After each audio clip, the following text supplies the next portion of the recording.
kile Bwana anahitaji akutendee siku ya leo. Inua sauti yako mbele za Bwana na anza kuomba matarajio yako binafsi. Ni wakati wetu wa maombi binafsi. Nenda mbele za Bwana na anza kuomba asubuhi ya leo kile Bwana anahitaji akutendee siku ya leo. Anza kuinua sauti yako mbele za Bwana na anza kuomba katika jina la Yesu Kristo. Baba, siku ya leo inatangaza kwa mamlaka ya jina la Yesu, inakataa kila roho nzito kwenye kazi zangu katika jina la Yesu Kristo. Ninakataa siku ya leo katika jina la Yesu Kristo. Ninapokea vazi la furaha siku ya leo katika jina la Yesu. Ninapokea vazi la furaha siku ya leo. Ninakataa roho ya huzuni siku ya leo katika jina la Yesu. Ninakataa roho ya huzuni siku ya leo katika jina la Yesu. Nipatie kicheko siku ya leo Bwana, kwenye kila nilitendalo siku ya leo. Ninatangaza itakuwa ni siku yangu ya baraka, itakuwa ni siku yangu njema siku ya leo katika jina la Yesu Kristo. Kwa damu ya Yesu Kristo, kwa damu ya Yesu Kristo, ninatangaza siku ya leo kwa mamlaka ya jina la Yesu ya kwamba siku yangu imebarikiwa katika kila nilitendalo siku ya leo. Nitapata furaha kila nilitendalo, nitapata kicheko siku ya leo. Ninakataa huzuni, ninakataa roho nzito siku ya leo. Kila nilitendalo Bwana litafanikiwa katika jina la Yesu, katika jina la Yesu.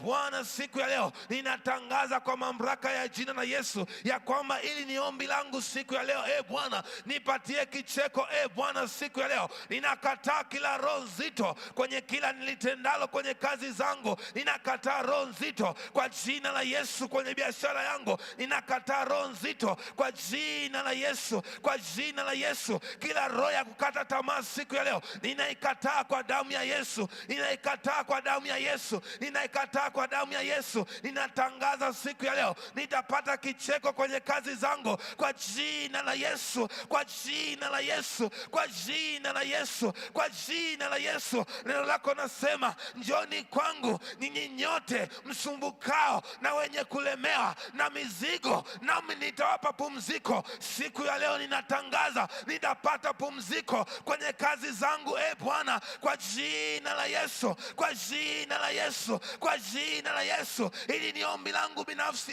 Bwana, nipatie pumziko siku ya leo kwa jina la Yesu. Nipatie pumziko siku ya leo kwa damu ya Yesu, kwa damu ya Yesu, kwa damu ya Yesu.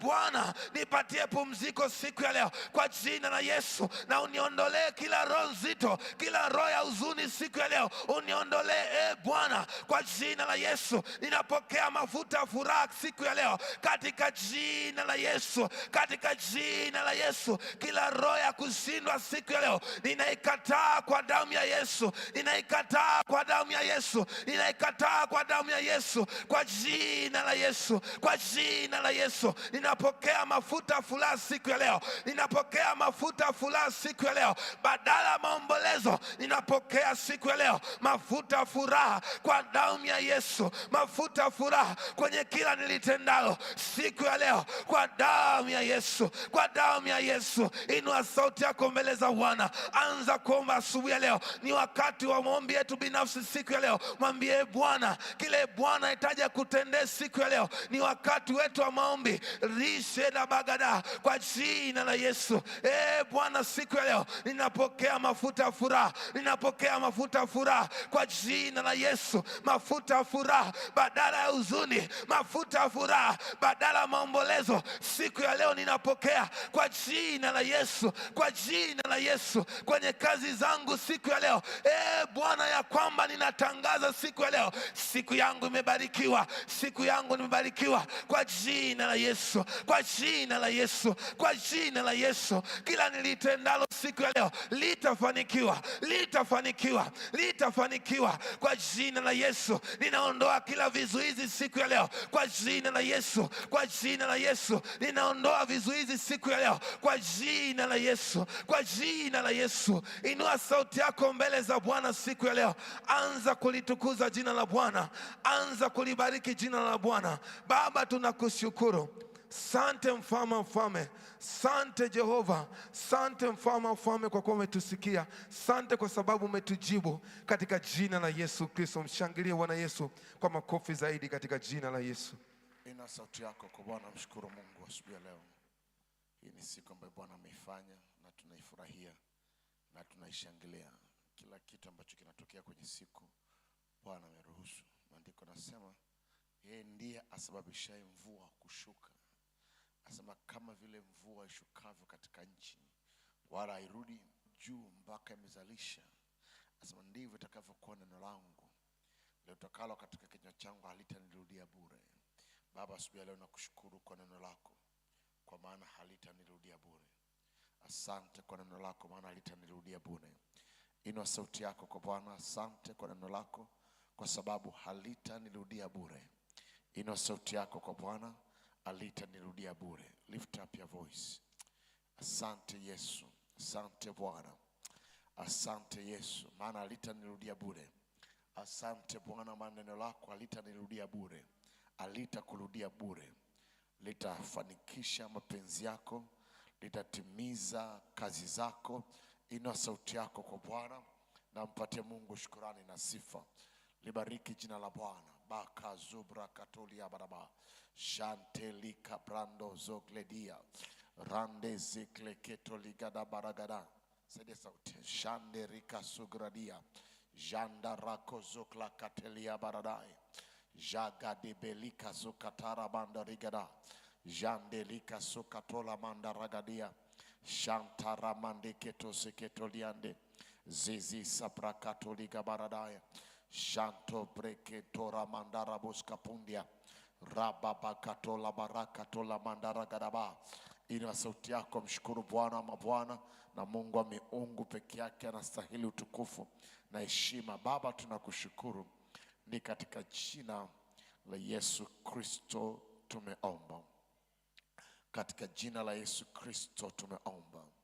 Bwana Yesu asifiwe. Tunakuomba kwa ajili ya Mungu kutuma malaika wake ili akatusaidia katika majira haya ya mavuno. Bwana Yesu asifiwe. Na naomba Baba, kwa mamlaka jina la Yesu, tuma malaika wako katika mji wa Dodoma. Malaika mavuno, maandiko nasema na wao wavunao ni malaika. Bwana Yesu asifiwe. So malaika ni wavunaji. Roho Mtakatifu ni Bwana wa mavuno. Alafu dunia ni shamba la mavuno. Alafu wanaovuna ni malaika. Wao ni wanadamu au wasio wanadamu. Lakini pindi wanapoanza kuvuna, hawa watu wanakuwa na mtazamo wa kimalaika. Ndio maana haiwezekani kabisa kuvuna nafsi kwa mtazamo wa kawaida. Sema Baba, kwa jina la Yesu, watume malaika zako katika shamba la mavuno la mji wa Dodoma. Watume malaika zako katika shamba la mavuno katika mji wa Dodoma. Watume malaika zako katika shamba la mavuno katika mji wa Dodoma. Kwa mamlaka jina la Yesu, watume malaika zako wakapate kuvuna katika jina la Yesu Kristo. Watume malaika zako wapate kuvuna katika jina la Yesu Kristo. Inua sauti yako pale ulipo na anza kuomba asubuhi leo katika jina la Yesu Kristo. Inua sauti yako pale ulipo na anza kuomba. Shapara katundia riska pandia katuzia rapa katun lagaba. Baba, tuma malaika zako, tuma malaika zako. Maandiko yanasema yule malaika akampigia kelele, utupe mundu wako, na alipoutupa mundu dunia ikavunwa. Baba, tunautupa, tunaagiza malaika wa Bwana wakatupe mundu wao katika mji wa Dodoma. Ili Dodoma ikapate kuvunwa. Dodoma ikapate kuvunwa kwa injili takatifu ya Kristo. Dodoma ikapate kuvunwa kwa mamlaka jina la Yesu. Dodoma ikapate kuvunwa. Shiparamayadaba shanta paragarabaraba rando susaka paradia. Inua sauti yako sasa kwa Bwana na anza kuomba. Shaparaka tondegedia rapa kutama katuzia rindo sasia adibrus kafendia rambus kapandia. Inua sauti yako sasa kwa Bwana na anza kuomba. Baba, katika jina la Yesu, watume malaika zako wakalete mavuno katika mji wa Dodoma. Katika jina la Yesu Kristo, wakasababisha mavuno katika mji wa Dodoma. Tunaagiza mavuno, tunaamrisha mavuno, tunaagiza mavuno, tunaamrisha mavuno, mavuno ya watu wengi, mavuno ya watu wengi. Raprasefendia, rapakatundia, jabagabagaraba, rakatokatundia, rapasapande ligada, rakatolika tolia, rando sazia, abado seperia, rando sopragadai, jabarakatundia, rapapakatolia. Kwa jina la Yesu Kristo tunaagiza mavuno, tunaagiza mavuno, tunaagiza mavuno kwa mamlaka jina la Yesu. Ina sauti yako sasa, anza kuomba kwa jina la Yesu, anza kujiombea. Riska palia, alisko palando, belifrasko pandia. Katika jina la Yesu Kristo tunaagiza mavuno, mavuno ya watu, tunaagiza mavuno, mavuno ya watu katika jina la Yesu. Tunaagiza mavuno, mavuno ya makundi ya watu katika jina la Yesu Kristo. Shata ya baraga, rindos kapandia, randos kapandia, rapakatundia, jabagabagaraba, rakatoketulia, rapakuskalia, adiketundaraga. Kwa jina la Yesu Kristo tumeomba. Katika jina la Yesu Kristo tumeomba.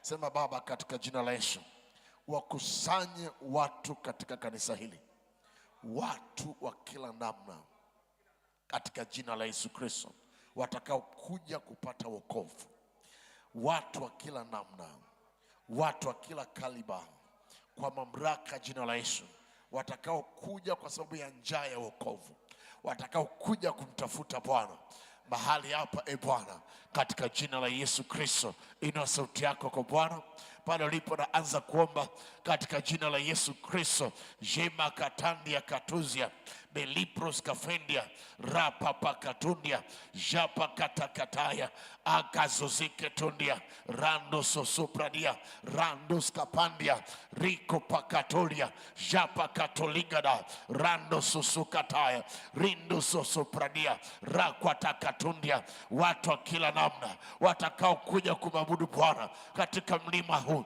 katika jina la Yesu, watu wa kila kabila, watu wa kila vyeo, kwa watakao kuja kumwabudu Bwana katika mlima huu katika jina la Yesu, watakao kuja kumwabudu Bwana katika mlima huu katika jina la Yesu. Shapa katondia, rapa katolagada, japa katoligada, rando susiada, rato prakatolia, jakatondeligada, rando sazia, raprakatolia, jagadagaragada, rando susikata, rapagabagararia, japrakatoligada, rando susikata, rando sazia, abeli katolia, abara katolia, japara katolia, embrosazia, rindo katandia, japa katolia, rikatos kapandia. Kwa jina la Yesu Kristo, inua sauti yako kwa Bwana, omba zaidi kwa kumaanisha, omba zaidi kwa mzigo katika jina la Yesu Kristo. Omba zaidi kwa mzigo, omba zaidi kwa kumaanisha. Rakwa temba, japaradia, rikatozani, atapragado, ziketukatanda, jakatukatolia, rapapaliada, agadabayadia, rindoskapandia, rapakutalaba. Asante Bwana mabwana, ni katika jina la Yesu Kristo tumeomba. Mtu fulani sema haleluya. Mtu fulani sema tena haleluya. Kama ulivyoomba imekuwa. Mungu ametimiza yale tuliyomwomba katika jina kuu la Yesu Kristo. Pigia Bwana Yesu makofi mengi ya shangwe. Na tafadhali naomba tukae. Haleluya. Karibu tena katika saa ya maombi asubuhi ya leo. Wakati wako wa kuamsha siku, wakati wako wa kuamsha vitu vilivyolala, wakati wako wa imani kwa matendo. Bwana Yesu asifiwe. Tumekuja asubuhi kwa ajili ya kuongea na vitu ambavyo havikuonekana kabla. Tumekuja kuzungumza na mambo ambayo yangetakiwa kusikia sauti ya Bwana. Asubuhi leo tunapozungumza nazo, tunapotamka neno la Mungu, naona neno likitimia kwetu na kwenye maisha yetu katika jina kuu la Yesu Kristo. Jana tuliangalia umuhimu wa uvunaji nafsi. Bwana Yesu asifiwe. Umuhimu wa uvunaji nafsi. Na jana tuliangalia zaidi uvunaji nafsi ni nini, Bwana Yesu asifiwe. Na kwa nini tuvune nafsi? Bwana Yesu asifiwe. Kwa nini tuvune nafsi? Tukasema kwamba uvunaji nafsi ni agizo kutoka kwa Bwana. Bwana Yesu asifiwe. Uvunaji nafsi ni agizo kutoka kwa Bwana. Bwana ametukusudia tuvune nafsi. Maandiko yanasema nendeni ulimwenguni kote na mkahubiri injili kwa kila kiumbe. Bwana Yesu asifiwe. Anasema kwamba mkawafanye mataifa yote kuwa wanafunzi wangu. Aaminie na kubatizwa ataokolewa. Bwana Yesu asifiwe. Na kwenye kitabu cha Mathayo sura ya 28 ukisoma kuanzia mstari wa 19, Bwana Yesu asifiwe. Mathayo sura ya 28 ukisoma kuanzia mstari wa 9, sema basi nendeni mkawafanye mataifa yote kuwa wanafunzi wangu. Bwana Yesu asifiwe. Anasema kwamba na kuna njia mbili za kuwafanya wawe. Namba moja, kwa kuwafundisha. Kwa kuwafundisha. Hakuna kinachobadilisha mtu kama mafunzo. Kwa kuwafundisha.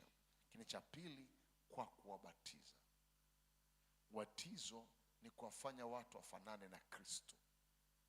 Yaani kuwaondoa yale ambayo yaliwafanya wawe mbali na Kristo, then unawaingizia vitu ambavyo vitakavyowafanya wawe karibu na Kristo. So Mungu ametuagiza twende tukawafanye. So uvunaji nafsi ni mchakato wa kuwafanya watu wa ulimwengu, watu wasiomjua Kristo wapate kumjua Kristo. Bwana Yesu asifiwe. Na asubuhi leo tutaangalia faida za uvunaji nafsi. Naomba tufahamu uvunaji nafsi ni kazi ya kuwaleta watu kwa Mungu, kuwafundisha neno lake na kuwaongoza katika wokovu na ukuaji wa kiroho.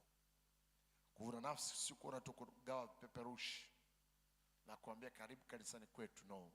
Uvunaji nafsi ni mchakato au ni kazi ya kuwaleta watu kwa Mungu, kuwafundisha na kuwaongoza katika wokovu na ukuaji wa kiroho. So mtu ambaye umemvuna, umemleta kwa Kristo, una kazi ya kumfundisha yale yaliyokusaidia. Una kazi ya kumfundisha yale yaliyokuleta hapo ulipo. Lakini sio tu kuwafundisha, lakini pia kuwaongoza katika njia ya wokovu na namna ya kukua kiroho. Wewe ndio unakuwa mwalimu wao. Wewe ndio unakuwa role model wao. Unaanza kuwafundisha, unaanza kuwakuza, unaanza kuwaongoza katika wokovu na katika ukuaji wa kiroho. Kuvuna nafsi ni agizo kuu la kiroho. Yesu kabla hajaondoka alitupatia ile agizo kuu. Bwana Yesu asifiwe. It's a great commandment. Ni agizo kuu kutoka kwa Kristo. Na agizo hili linafanana sana na ile amri ya upendo, kwa sababu huwezi kuvuna nafsi kama umpende Mungu kwa dhati na kama wapende watu kwa dhati. Yesu anasema kwamba hii ndio the summation, hii ndio jumla ya amri zote 10. Mpende Bwana Mungu wako kwa moyo wako wote, kwa nguvu zako zote na kwa akili zako zote. Na ya pili yafanana na hii, asema mpende jirani yako kama unavyojipenda. Asema katika amri hizi mbili manabii wote wanaangukia hapo. Bwana Yesu asifiwe. Na ni katika huo upendo sasa, ile ni amri kuu. Alafu pia kwenda kuvuna nafsi ni agizo kuu. Yote ni mambo makubwa. Kupenda ni amri kuu, alafu kuvuna nafsi ni agizo kuu. Yesu ametuagiza twende tukawaambia watu habari zake, agizo kuu. Na Yesu pia ametuagiza tumpende Mungu na tupende watu. Bwana Yesu asifiwe. Haleluya. So ni agizo kuu la kiroho, na ndio moyo wa huduma. Huduma haina nguvu kama ikidharau ili agizo. Wakristo wa kanisa husika hawana nguvu kama wamedharau ili agizo la uvunaji nafsi. Kinacholeta nguvu ya kanisa lolote, thamani ya kanisa lolote, ni kutii ile agizo. Kanisa ambalo linazingatia tu mambo mengine, matukio, events, lakini hawana mpango na watu kuokoka, litakuwa weak. So ndio agizo la Bwana kwetu. Bwana Yesu asifiwe. Uvunaji nafsi si jukumu la mchungaji peke yake. Yesu aliwaambia enendeni, sio nenda mchungaji. Anasema enendeni ulimwenguni kote mkawafanye, sio ukamfanye. Sio agizo la mchungaji peke yake. Japokuwa ni agizo la mchungaji, lakini pia sio mchungaji peke yake. Kila mmoja wetu tumeagizwa kwenda kuwaleta watu kwa Kristo. Ni wajibu wa kila Mkristo. Ni wajibu wa kila mtu anayempenda Mungu. Ukimpenda Mungu, ukitii ile amri kuu, ili agizo kuu, itakuwa ni rahisi sana kwako. Ni agizo, ni wajibu wa kila Mkristo. Bwana Yesu asifiwe. Now, nini faida basi za uvunaji nafsi? Nini faida za uvunaji nafsi? Namba moja, ndio njia ya kutii agizo kuu la Mungu. Uvunaji nafsi ni moja njia ya kutii agizo kuu, ni utii. So moja ya faida ni kwamba tunamtii Mungu, na unapokuwa mtiifu kwa mapenzi ya Mungu, Mungu anakuwa anawajibika kwa makusudi yako au kwa mipango yako. So uvunaji nafsi ni utekelezaji wa agizo la kuhubiri na kufanya watu wawe wanafunzi, na hii inakufanya uwe mtiifu kwa mapenzi ya Mungu.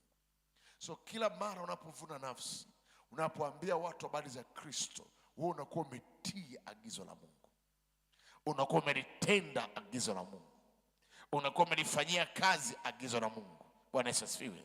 Lakini pia unakuwa unatembea katika kusudi la Mungu kwa maisha yako. Kusudi la Mungu kwa ajili yetu sisi ni kuvuna nafsi. Maandiko yanatuambia kwenye kitabu cha Yohana sura 15 na ule mstari wa 16, asema sio ninyi mlionituma mimi, sio ninyi mlionichagua mimi, bali ni mimi nimewachagua ninyi, nami nikawaweka mwende. Mafanikio yapo katika kwenda. Utimilifu upo katika kwenda. Atutimizi makusudi ya Mungu kwa kukaa. Walipokaa mahali pamoja, wakaanza magomvi. Walikaa mahali pamoja, lakini walipoanza kutoka, maandiko yanasema na Bwana akafanya kazi pamoja nao. Idadi ya watu ikaongezeka, na watu wakawa watii wa ile imani walipotoka. Walipokaa mahali pamoja, maandiko yanatuambia kukaanza kuwa na manunguniko kati ya Wayahudi wa Kiyunani na Wayahudi wenyewe wa Yerusalemu, kwamba Wayahudi wetu sisi wamekuwa neglected. Petro akasema sio vizuri sisi kuacha kazi ya Mungu na tukashughulikia meza. So walikuwa wako busy kushughulikia meza. Meza ni mambo ya kawaida. Meza ni mambo yanayohusu huduma kuwa nzuri, mambo ya meza haya. Lakini mambo ya ufalme ni kutoka na kwenda. Yaani hata kama tukivuna nafsi mwaka mzima, kuanzia Januari mpaka Disemba, hiyo ndio kazi ya ufalme. That is the work of the kingdom. Hiyo ndio kazi ya ufalme. Walipokaa mahali pamoja bila kutoka, maandiko yanatuambia wakawa wananungunikiana. Kila mmoja anamnungunikia mwenzake. Paulo akasema haipendezi kuacha madhabahu. Haipendezi kuacha madhabahu. Na asema hata siku zile wanafunzi walipokuwa wakiongezeka hesabu yao, palikuwa na manunguniko ya Wayahudi wa Kiyunani juu ya Waebrania, kwa sababu wajane wao walisaulika katika huduma ya kila siku. Mstari wa 2, asema wale thenashara wakawaita jamii ya wanafunzi wakasema haipendezi sisi kuliacha neno kuliacha neno la Mungu na kuhudumia mezani. Chagueni watu wa kushughulikia meza. Sisi, angalia mstari wa 3. Anasema lakini sisi tutasema chagueni watu watakaoshughulikia mambo ya mezani, walioshuhudia kuwa na Roho. Angalia mstari wa 4. Bwana Yesu asifiwe. Na sisi tutadumu katika kuomba na kulihudumia lile neno. Nini ikatokea? Angalia mstari wa 7, verse 7. Mstari wa 7 asema na neno la Mungu likaenea. So kumbe kuhudumia neno ni swala la kufanya nini? La kulieneza neno. So kuhudumia neno kusoma kila siku asubuhi mpaka jioni, ni kulieneza neno. So nini ikatokea? Sema neno la Mungu likaenea. Na nini ikatokea? Na hesabu ya wanafunzi ikazidi. Hamwezi mkazidi kwa kukaa kanisani, kwa kuwa na matukio to kanisani. Leo mnakunywa chai, kesho mnakunywa breakfast, yenye siku nyingine mnakula ya dinner. Sawa, mtaongezeka, lakini ili muwe na maongezeko makubwa lazima tuende tukalieneze neno. Bwana Yesu asifiwe. Asema na hesabu ya wanafunzi ikazidi sana katika Yerusalemu. Nimependa hii ya mwisho hii. Jamii kubwa ya makuhani wakaitii ile imani. Ikitu. Bwana Yesu asifiwe. Jamii kubwa ya makuhani wakaitii ile imani. So watu hawataitii imani kama tukikaa tu ndani. Ndio maana Yesu anasema nimewaweka ili mwende. Babangu akiroa Askofu Filipo anasema there is no church growth without a goal. Hakunaga kanisa kukua kama hakuna kwenda. Na ninapozungumzia kanisa nazungumzia wewe na mimi. Hatutakuwa sisi, hatutaingia kwenye ule uchumi wa maana, hatutafika kwenye viwango vya kufanya mambo makubwa mpaka kumekuwa na njaa ya kwenda nje kuambia watu habari za Kristo. Kwenda nje. Kaongea na mentangu juzi, anasema kwamba namna ambavyo mtu mmoja kajenga kanisa la watu zite 5,000. Watu 5,000, 6,000. One person kajenga kanisa la watu 5,000, 6,000. Akauliza huku kwetu pastor ni kwaje? Huku kwetu na kwaje? Mtu mmoja kanisa la watu 5,000 kwa 6,000. Sisi tulijenga kanisa la watu 3,000 Dar es Salaam pale. A huge. Imagine kanisa la watu 5,000, 6,000. Big. One man. Lakini kwetu kukoje? Yes, watu wanamwacha mchungaji hangaike peke yake. Mchungaji anaweza kajenga choo, yes, washroom moja kwa ajili ya kanisa, atajenga miaka 2. Hakuna anayejali. Na hiki ndicho kinachofanya watu wengi wabaki mahali walipo. Sawa sawa na Mungu anakufanikisha ili uweze kufadhili kazi zake. Mungu anakufanikisha ili uweze kufadhili kazi zake. So ifike kipindi kwenye maisha yako, kazi za ufalme, watu kuokoka kunagusa moyo wako. Ifike kipindi kwenye maisha yako, anza kulipia matangazo ya redio. Peleka mchungaji hata kwa mwezi mara moja redioni. Kama huwezi kwenda, fedha yako yende. Hata kwa wiki mara moja, kwa mwezi mara 2. Peleka matangazo ya redio. Host mkutano wa injili. Fikiri shingapi? Kwenda kama milioni 2, milioni 3. Unafanya mkutano mkubwa wa injili. Unaweza kama kwa mwaka wewe sadaka yako moja hapo ya mwaka ni host mkutano wa injili. Unaanza kidogo hivyo. Yes, small like that. Milioni 2 yako kwa mwaka, milioni 3 yako kwa mwaka, milioni 1 kwa mwaka naitoa kwa ajili ya sadaka. Uhitaji mpaka kanisa litangaze huko ndani tuna mchango wa kitu fulani. Ndio kuna mingine unajitangaza. Ifike kipindi hapo, sikiliza, matangazo ya michango ni kwa ajili ya watoto. Watu wazima wangoji michango. Mimi singoji taarifa mchango kanisani kutoa. Kiangu anafahamu. Singoji mpaka kanisa limetangaza mchango ndo nianze kutoa, hapana. Mimi fedha yangu ni sehemu ya mchango. Fedha yangu ni sehemu ya kazi ya Mungu. napata ili niweze kusapoti kazi yake. Nasema nini? Hakuna namna kanisa litaongezeka, watu wa kanisa wataongezeka kama hawatajali mambo ya wokovu. Maandiko yanasema nasi sisi tutawezaje kupona kwenye biashara zetu? Tutawezaje kustawi kwenye kazi zetu kama tusipojali wokovu mkubwa namna hii? Tusipojali mambo yanayozalisha wokovu mkubwa, tutawezaje kupona? So ni kazi ya kuhakikisha kwamba mtu mmoja anaokoka, na hilo linakusaidia wewe utembee kwenye makusudi ya Mungu. Yaani unakuwa ni sehemu ya mpango wa Mungu wa kuokoa ulimwengu. Na unapomshirikisha jirani yako habari njema na akaokoka na kaendelea katika Kristo, unakuwa umetimiza sehemu ya kusudi la Mungu kupitia wewe. Unatimiza sehemu ya mpango wa Mungu kupitia maisha yako. Amua kufanya uvunaji nafsi kuwe ni sehemu yako ya maisha. Jaribu hilo. Umeomba, umeanza kuona matokeo. Umetoa, umeanza kuona matokeo. Sasa jaribu uvunaji nafsi, kwamba mimi maisha yangu sasa nimeamua kwa ni maisha atakayotangaza Kristo.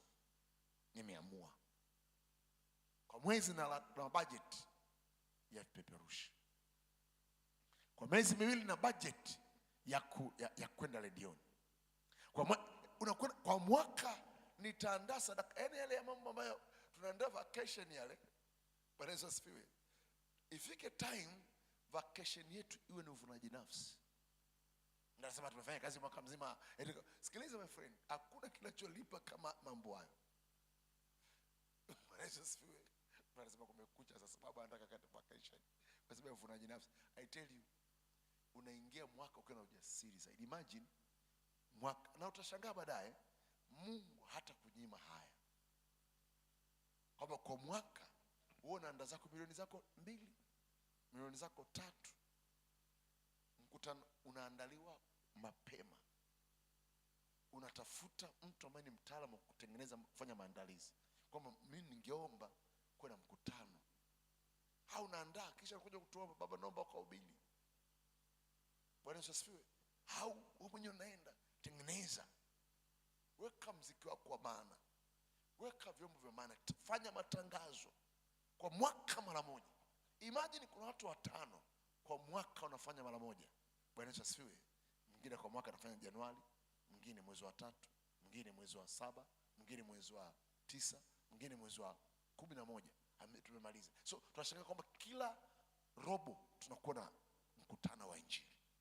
My friend, doing that itafanya kanisa liwe na afya. Makanisa yetu Tanzania mengi hayana afya. Unajua ni kwa nini? Ni watu wa matukio mno, ma event ya. Ndio strength ya kanisa la Tanzania. Kanisa la Tanzania strength yake haipo hata kwenye uvunaji nafsi. Ni kujitangaza kwa ajili ya event. Tutakuwa na taa lights. So mtu akija kwenye ibada anaanza panangua na ma lights kwa zaidi. Yaani as if kwamba lights zinaokoa mtu. Hazimokoi mtu. Si ni ma event yani. Event na t-shirt. Sikiliza, ifike time ambapo tengeneza t-shirt yako binafsi ya mimi ni mvunaji nafsi. I'm a soul winner. One soul, nafsi moja kwa Bwana inalipa sana. Amua kwa mvunaji nafsi. Unapofanya hivyo unakuwa ni mtu ambaye unashirikiana na Mungu kazi yake hapa duniani. Simama kwa miguu yako. Sema, Baba, kwa jina la Yesu, ninakushukuru kwa fadhili zako. Ninakushukuru kwa wema wako. Ninakushukuru kwa nguvu zako. Baba, siku ya leo ninaomba kwa mamlaka jina la Yesu, achilia ule moyo wa nyama, moyo unaowaka kwa ajili ya nafsi za watu katika jina la Yesu. Amsha moyo ndani yangu katika jina la Yesu Kristo, moyo unaowaka kwa ajili ya kazi ya Bwana katika jina la Yesu, moyo unaowaka kwa ajili ya ufalme wa Mungu katika jina la Yesu, moyo unaowaka. Ina sauti yako kwa Bwana pale ulipo, naanza kuomba shapa dipro sandia rakwata riga baradi efreziska tunda ramanduska pandia shapa katonda gabaraba. Sante Bwana mabwana, ni katika jina la Yesu Kristo tumeomba. Unajua wakubwa baba zetu akina, unajua nafanyaje? Mbali na wao kwenda kwenye ufuna nafsi kwa sababu ya ratiba zao kuwa tight, wanawaajiri pia watu. Bwana asifiwe. Yes, toa kijana mmoja kijijini, mlete huko mjini, mwambie aokoke. Usimwambie kazi kwanza, mwambie aokoke kwanza. Baada ya kuokoka, ajazwe roho, amekaa amejifunza, then mwambie sasa kazi yako kwa siku ni kuvuna nafsi. Utaenda shambani kwa siku, niletee watu 3 waliokoka. Then kwa wiki, kila Jumapili nataka watu 5. You pay him, you pay her. Kuna watu ambao njaa yao niko hiyo, lakini hawana namna. Bwana Yesu asifiwe. Unawalipa. Utashangaa nini mpendwa?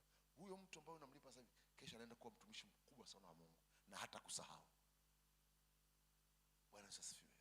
Na malipani, kuna watu wako vioni, wanamaliza vio, hawana kazi. Wana moto kwa ajili ya Mungu lakini hawana kazi.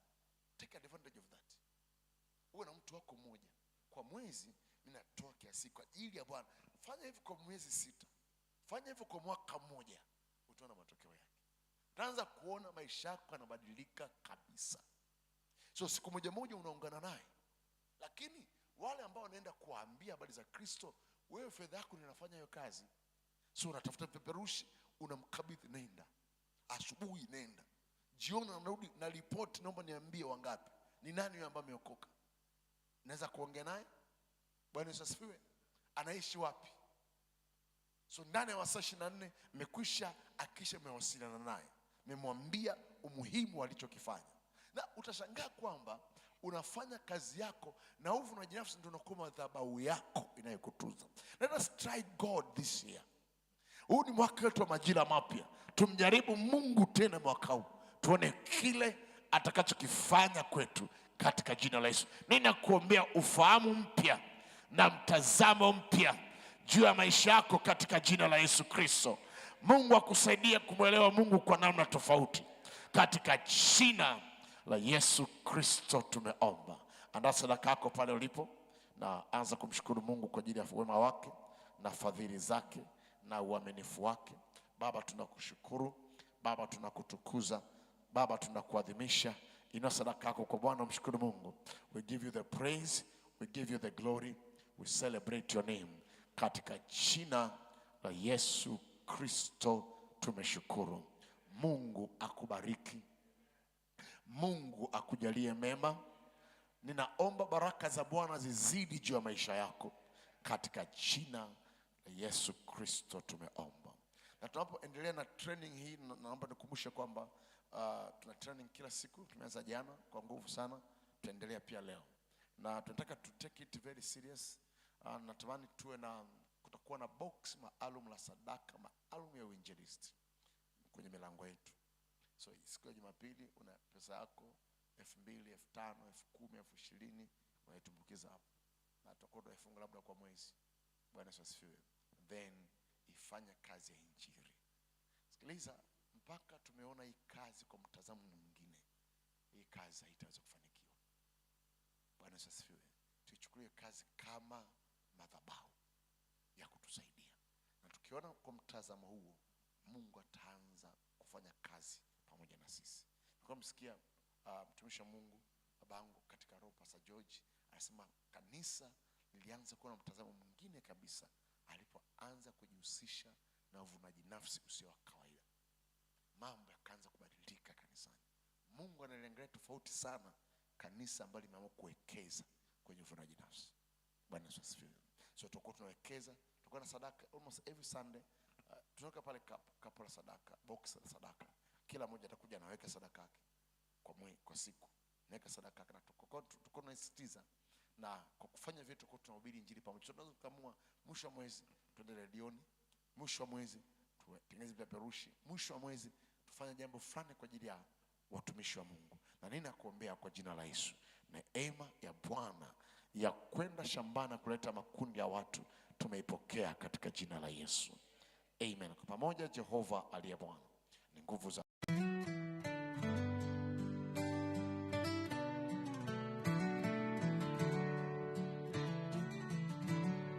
kuna mahali Mungu alichagua, mahali pa kipekee, ana neema kuu.